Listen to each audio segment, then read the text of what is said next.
Hello, I'm Desmond P. Ryan, the author of the Mike O'Shea crime fiction series and the Mary Margaret Cozy series, and you're listening to the Dark and Stormy Podcast. Hello, and welcome to episode 198 of Dark and Stormy Book Club. Today, it's that time again, what we're reading for January. Enjoy. I'm Ann Dart. I'm Tracy Stormy. And I'm Kathy Knight. And together we are It Was a Dark and Stormy Book Club, a podcast for mystery lovers. Welcome.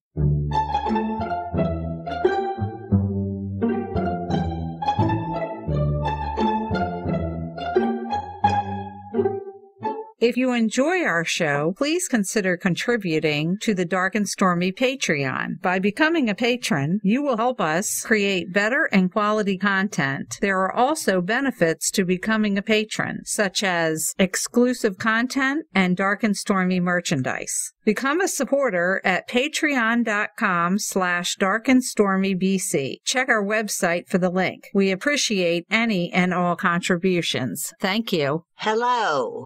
Guess what? We are in the studio together for the first time since last year.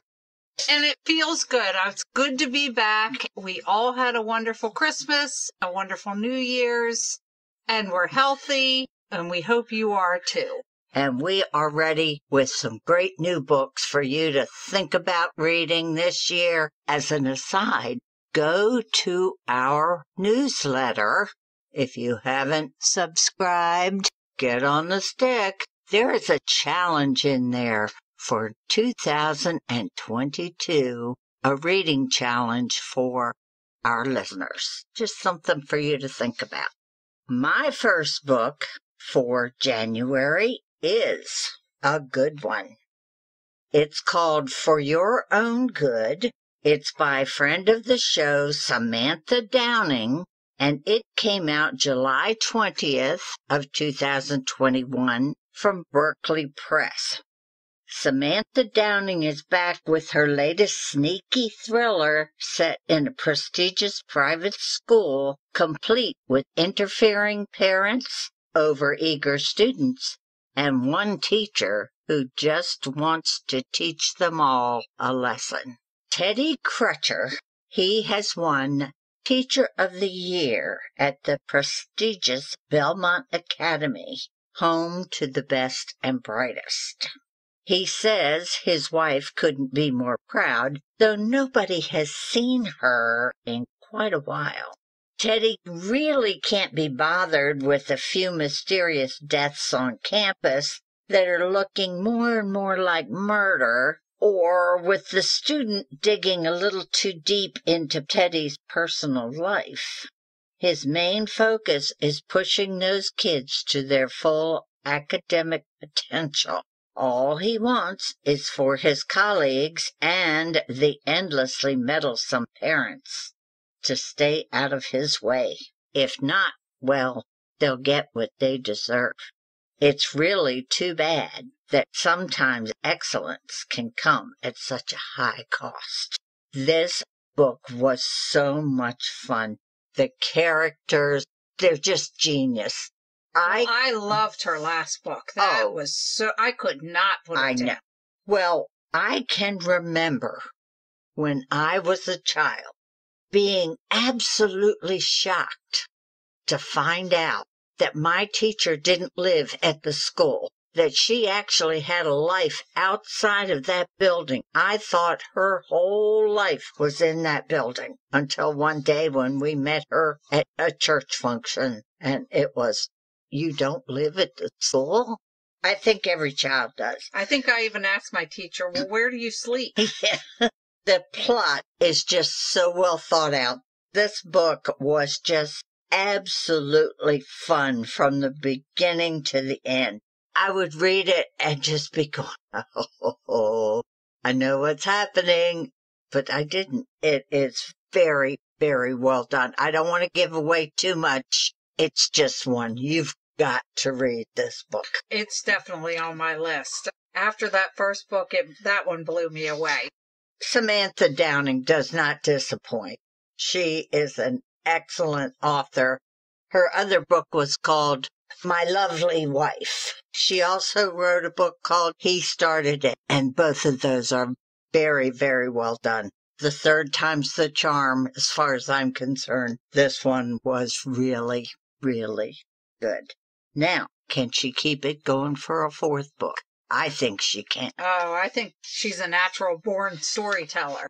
Her website is samanthadowning.com. She is on Twitter, Facebook, and Instagram as S. Marie Downing. Look her up.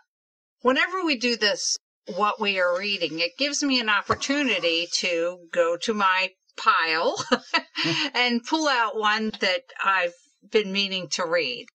And I knew I was going to be reading A Good Day for Chardonnay by Dorinda Jones, because last year on one of the What We're Reading, I did her other book, which was A Bad Day for Sunshine. And I loved it. So I was so excited and wanted to read the second installment in this wonderful series. Del Sol, Mexico, Sheriff Sunshine Vikram is looking forward to her first day off in 4 months. But the universe has other plans. A violent and deadly bar brawl gets her back out of her house when she hears her lifelong crush, Levi, is at the scene. While the case is a bit of a doozy, Sunshine has no idea how bad it's going to get and how many complicated directions it will go in. On top of that, more blueberry muffins have been delivered to Sunshine and her daughter, Aura. I'll explain in a minute. Okay. All right. From a well-intended citizen. Anyone who read the first book in the series, A Bad Day for Sunshine, knows that means trouble's on its way. Before Sunshine knows it, she's dealing with a vicious raccoon on the loose, a complex case involving kidnapping, Her daughter, Ari, who is on the hunt for a serial killer, and the man she literally can't get out of her head. In addition, she's trying to shed some light on her past. Will she finally get some answers? Okay, now let's get into it. First of all, I went over this in the first book, but it's been a while, so I'll recap a little bit of it. Sunshine, when she was a teenager, was kidnapped and held and eventually rescued. She's having trouble remembering some of the things that happened to her. When she came out of captivity, she was pregnant. And that's where her daughter, she's Sunshine, and her daughter is Aura. You get it? Okay, got it. She was the interim sheriff because her dad retired and the town just asked her to fill in. Well, now she's the real sheriff in this book. She has a huge crush on Levi, who's he's a bad boy. And I have a crush on Levi, and he kind of reminds me of Keanu Reeves. You get an idea of what a character looks like, and that's who I think of when I read this book. And I hope if they ever cast the movie for this, and I think they will because this would make an amazing movie, that they take my suggestion to heart. As I'm going over this review, please don't read this book until you read the first one, because this is one book that you really need to read in order. It'll still be an entertaining book, but you'll get so much more out of it if you read A Bad Day for Sunshine first.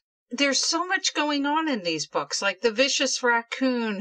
He terrorizes the town. He even has a name. I cannot remember what the name was. The sheriff will get a call. The raccoon's at it again and wreaking havoc. He's breaking into people's houses. Her daughter swears that this little old lady in town is a serial killer and goes as far as to break into this lady's house to try to find this necklace that she swears is going to prove that she's a serial killer. And of course gets caught and gets arrested, and Sunshine has to deal with that. These books are so entertaining, and I laughed out loud so many times reading the antics of the town, Dorinda is just such a talented writer.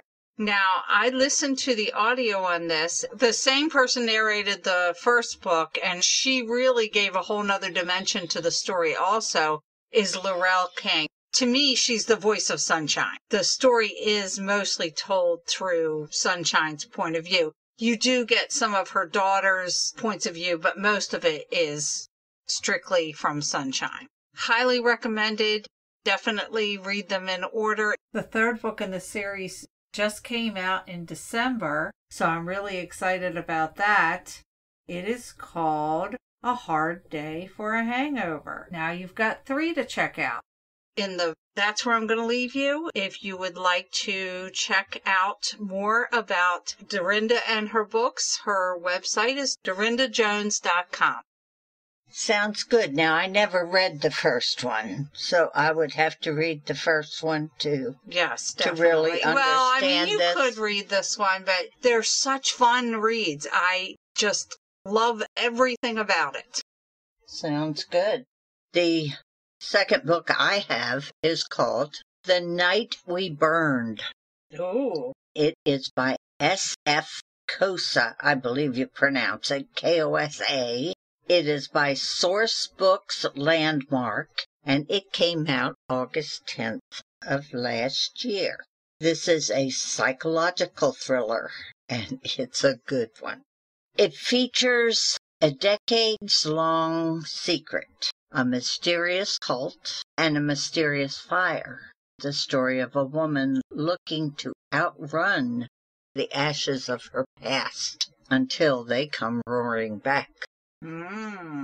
Dora is always aware of the line between fact and fiction. As a fact checker at an online magazine, her job depends on it. And as a woman outrunning her secrets, so does her life. When a colleague decides to pursue a story about a murder that happened in her hometown, one link to a deadly fire at a cult compound 20 years prior, suddenly all of Dora's carefully spun deceptions are at risk. And if she can't stop the story, her entire life is on the line. Dora has to work with this colleague who is looking into the story of this cult. Well, you quickly find out that Dora was part of that cult 20 years before. She tells this story from 2 angles. 1, she's Dora in the modern time. 2, she's telling the story of Pravana. Pravana is a cult member. Dora was homeless. She was a young girl. She was living basically on the streets, and she met, in my head, you picture them as the Moonies back in the day. Okay. Well, she was met by this cult member who took her and said, come get a hot meal. You don't have to stay if you don't want to. We don't keep people hostage, but if you want to stay, you can stay. If you want to leave, you can leave. Well, at least she had that option. She went to the cult. She was very reticent. She met the people. She started being a little off, but she started staying and becoming more and more involved with the cult.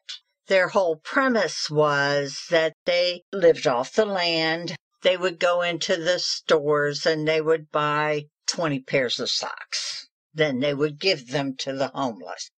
And they would invite... That's nice. And they were very, very nice. And they would ask people to come in. They would get food from donations, wherever they could find food. And they would have a big dinner and they would pitch in. The cult leader, or the head person, was called Darius. And Darius was a typical cult leader. I'll leave it at that. He had his favorites. He would be the one who would rename people. He would give them names that suited him for the cult. Of course, when you have a group of people, they're going to begin to have some doubts and questions. That is part of what this story is about. Darius